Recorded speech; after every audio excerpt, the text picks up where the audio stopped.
keenya jirtu nagaa keessanii nutis jirra nagaa keenya nageenyi waaqayyo ala bakka jirtanitti isiniif haa baay'atu. Akkam jirtu hordoftoota koo biyya keessaa biyya alaa jirtanii har'a nama isin barsiisuun dhufee abbaa manaa kooti jechuudha wal baraan isiniin jedha.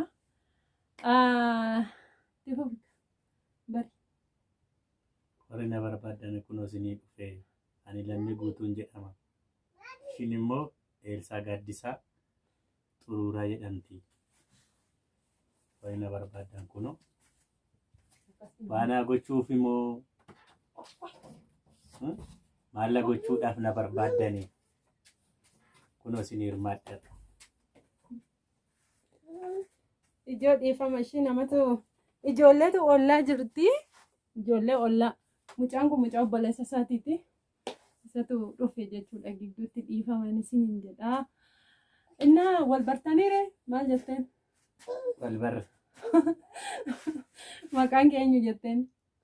Ittiin. Maqaa isaa isinitti beeraa dhuguma? Ani hin dhageenye jechuudha. Inni abbaa manaa kooti jechuudha. Baay'ee wal jaallanna. Warri immoo gaaffii qabdan immoo gaaffii nu gaafachuu dandeessu. Nama waan immoo nafaana hirmaatteef immoo galatoomii. Kunoo hundi keessan fidiinii abbaa manaa kee faana hojjedhu viidiyoo minaaminaan jechaa turtanii. Kunoo abbaa manaa koo isa kanadha. Isin jaalladha ishee. Galatoomii isin jedha bakka. Kanadha abbaa manaan koo guddaa galatooma warri gaaffii qabdan gaaffii nu gaafachuu dandeessu.